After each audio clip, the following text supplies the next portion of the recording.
Hi everyone, welcome back to the channel. I am Jake, this is Nadia. Today we are talking about a very unique film that is a horror film from the producer, from the brilliant evil mind of Jordan Peele. A film that is not directed or written by Jordan Peele. It is called Him. Now, the marketing would really want you to think that this is a Jordan Peele film. I'm pretty sure I saw Jordan Peele. I haven't seen the marketing. I get why they're pushing the Jordan Peele name because it's like a marker of high quality. However, this is written and directed by Justin Tipping.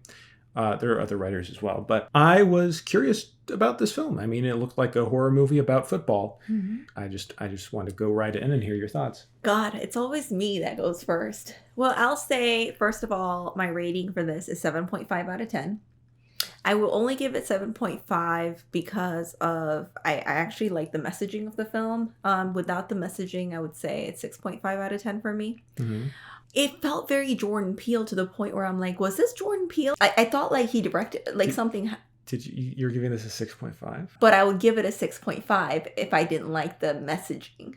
Wow. I actually like I shouldn't say the messaging. I like the ending. For those of you who don't know, this is a really bad review for her. So I'm 7.5. That's like you didn't like this at all. No, I liked it. You still passed. You just got a C. Our son, when he's older, if he shows up, he has a C on a paper. How are you going to react? What is wrong with you? Just kidding. For the movie itself, okay.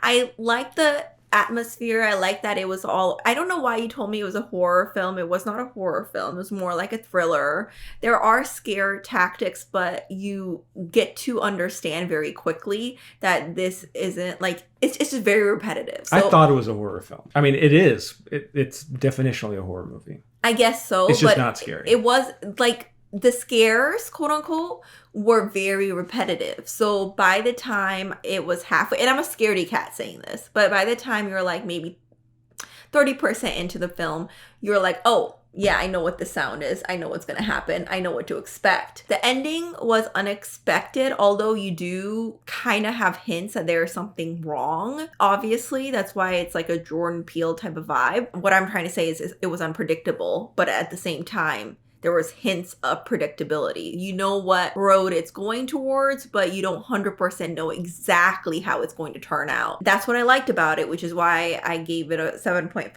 out of 10. What do you want to base your life and legacy for? And what are you doing everything against? And there's a lot of allegory with real life, I suppose you can say, about how much we get into the mindset of just wanting to succeed at all costs to the point where we don't even care what the cost is. Yeah, like you say, productivity and everything, nothing matters, but it's also like self-inflicted as well as other people inflicted. I feel like you have to. I mean, it's just a common theme, I think, for a lot of recent like horror films and movies in general. That it is a repetitive film. It is a repetitive theme, but I think that this one shows something a little different. You know, I think it's not unique. It's still like a Jordan Peele kind of vibe, but at the same time, I wouldn't be able to say. And maybe this is just me, but I wouldn't be able to say while watching the film, even like halfway through, this is what's going to happen. He's going to do like I know that there's something drastic is going to happen. That's all I can say. What did you think?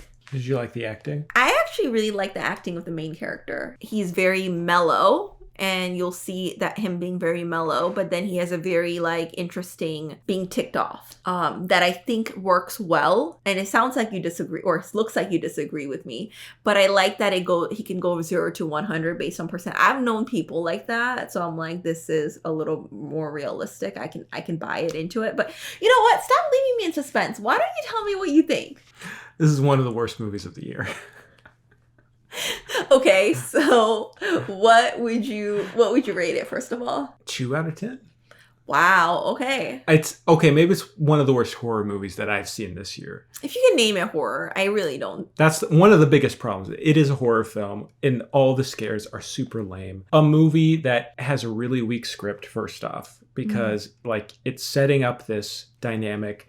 The character wants something. He's trying to become the GOAT. He's trying to become the greatest of all time. He's inspired by this other football player who's older, and they're doing like a training boot camp, basically. You don't really know like what his end goal is. Like he doesn't have any like immediate goals. And the movie that this reminded me of the most was Whiplash, because it's very much like, okay, you got to push yourself and push yourself for That's greatness. right. I thought that too. You have like kind of an abusive mentor. The problem is like Whiplash is grounded, and each part of that script, every act, every scene, there's something the main character wants that's tangible that we know about. That's like, there's a threat that he could be kicked off of the jazz team, or he's trying to get the lead spot on the drum set or whatever. Like there's something immediate. This movie, it's just like once he gets to the boot camp in the guy's compound, it's like, okay, now just random spooky shit can happen. There's too much of a blur between what is real and what isn't. This movie has 0 feet in reality. There's nothing grounding it. And I think my suspicion is that they realized they kind of had a weak movie after it was filmed. Like maybe they didn't have all the footage they wanted. Things weren't working in the edit.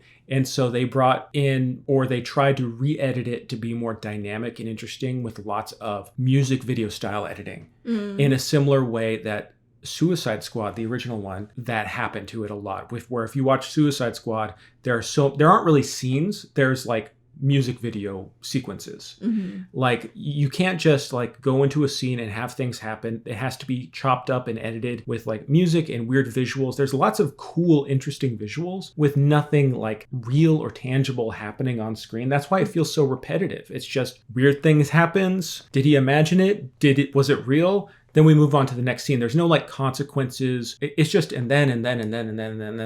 Like there's just, it feels so repetitive. And it's funny because this movie has title cards where it's like day 1, day 2. I knew the movie wasn't working for me when I was going like, God, we're only on day 2. I thought that too. I was like, how are we doing 7 days or 5 days? Like how, like when it said like day 5, I was like, it's only been 5 days. It feels like it's been an eternity. The movie there's nothing complicating it. All of the satire I thought was super on the nose that we've seen before. Julia Fox is introduced by talking about like gems and like crystals, and she's like this nefarious but also airheaded wife of the football player. I wouldn't call her airheaded. No, but that's how she's like, the satire is like it's just like, it's very broad and silly, and the movie wants to be like funny, I think, but it, like especially in the ending, it wants to be funny and big and cathartic, but it also is trying to be serious about like the culture of football. It feels like the people who made this don't know anything about the NFL or about professional athletes, because it feels like I could have written this, and I mean that disparagingly because I know nothing about football. Oh yeah, I imagine there's like some fancy compound they go to. I feel like you can't really like,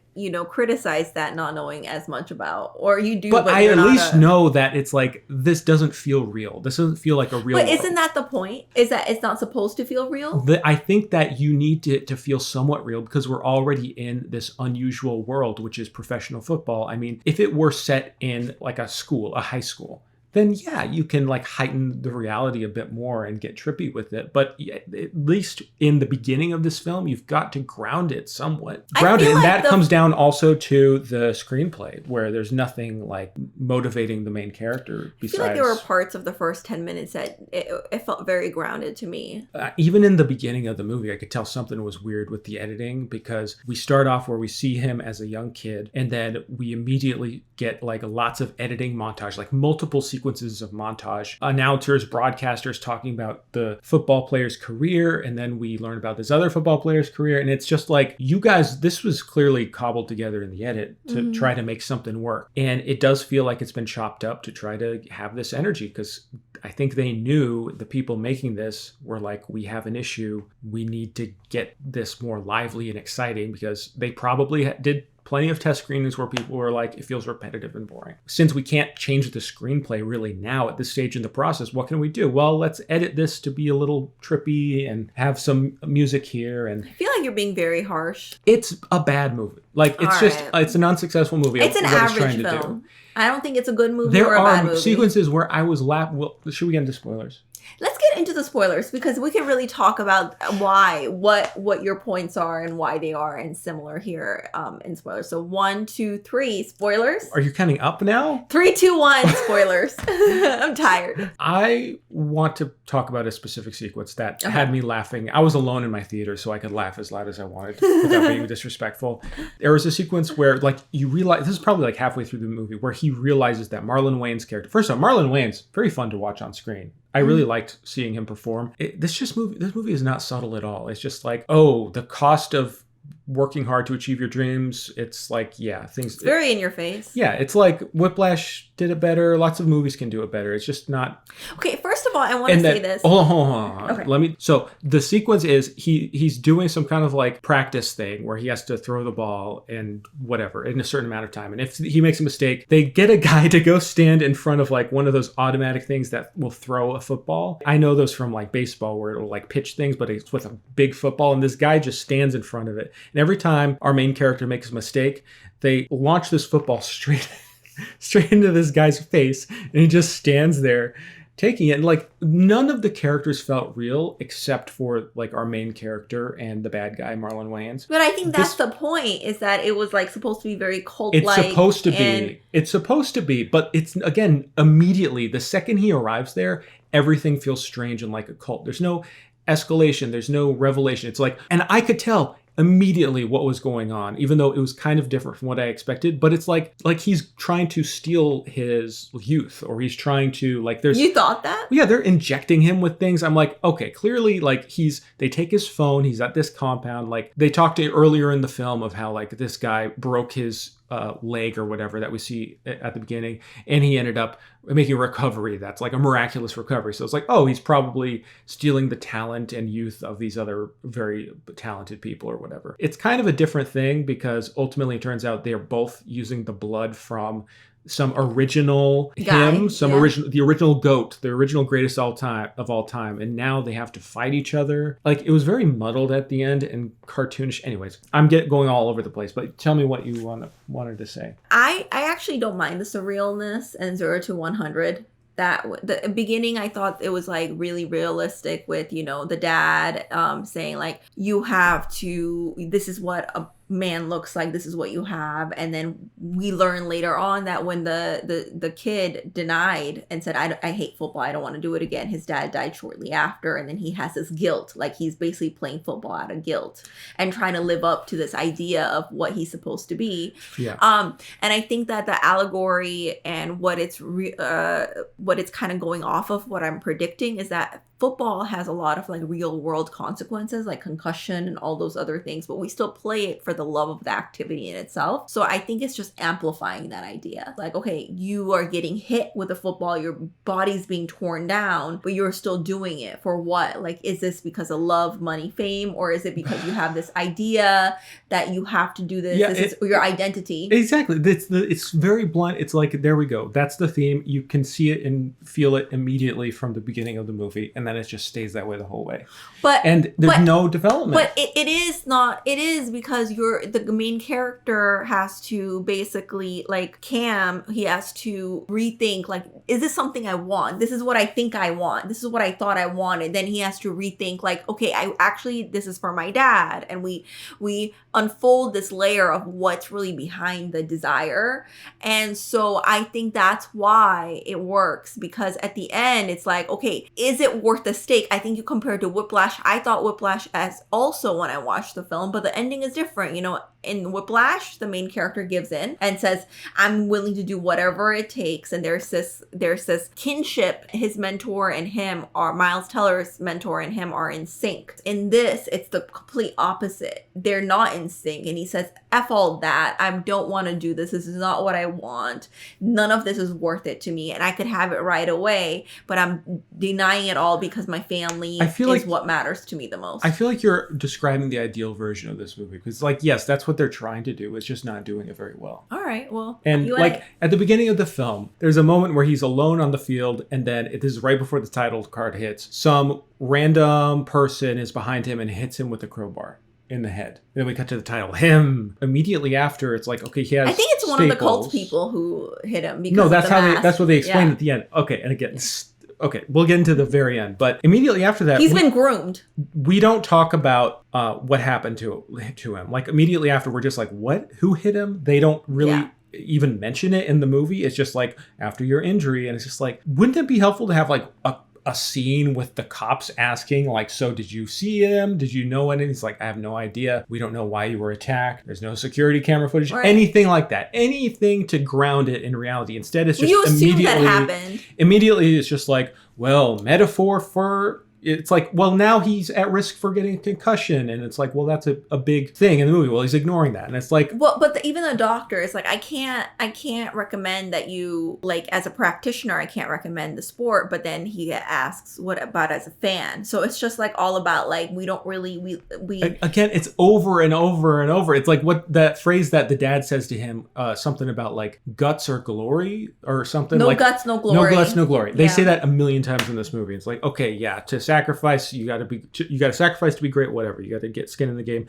Great. Like, it's just so fucking boring. It's over and over and over and over and over. Tim Heidecker was funny as his agent. When he was on screen, I'm like, okay, yeah, I like Tim Heidecker. The end of the movie, he ends up fighting Marlon Wayans because they're taking the blood of the goat and only one of them can prevail. And it's kind of explained because there's a cult. There's a creepy cult, and this is how they do things. Because get it, the football and professional football, it's all a cult. And the NFL is a cult. Like, fandoms are a cult. Like, okay, I get it. Great, wonderful. He goes outside, and there's, like, cheerleaders, and we see all of the, like, professional owners or whatever. They're wearing, like, pagan symbols, whatever. Tim Heidecker is there. And they're like, okay, now you got to sign, and you're going to be on the team. And it's like, blah, blah, blah. And then he's like, no, I'm not going to do that. And he grabs, like, a weapon, and he just murders them all. And it's very bloody and supposed to be cathartic, but also goofy. And it's just like... It is very goofy, yeah. And then they explained to him, we injured you. We made a guy hit you on the head so that we could isolate you and separate you from your family.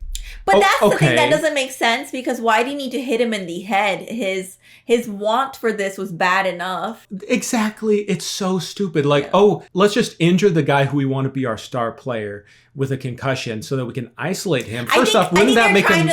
I think what they're trying to say is that they hit him in the head because they wanted him pushed over the edge. Like, they wanted him over the edge, and they wanted him so that he can prove to them that he's really the next GOAT. Like, I think it's a test trial. And it's just so stupid. Kind of like if you're running a race, but then they break, I don't know, your ribs, you know? You have your legs to keep you running, but are you still going to?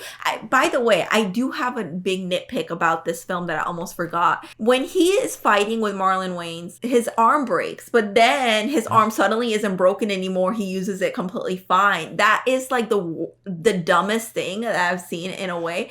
It's like, it would be more meaningful if he hit everyone and killed everyone with one arm, but his arm was like literally twisted or fractured at the very least, but then his arm is, and then so he's killing Marlon with one arm is completely fine right after. I don't know if that's supposed to be like a demon possessed him or he became him. I'm not really sure. But I thought that was really dumb. It's all dumb. 90% of the movie is just moments and sequences that are like edited like a music video of like, he's in this situation, something bad's going to happen, and then he'll just brush it off and move on. We're like, oh, we're in the hyperbolic chamber. Okay, now it's getting a lot of pressure and you're stuck in there. Okay, but then nothing else happens. Okay, now you're in the sauna and it's getting really hot.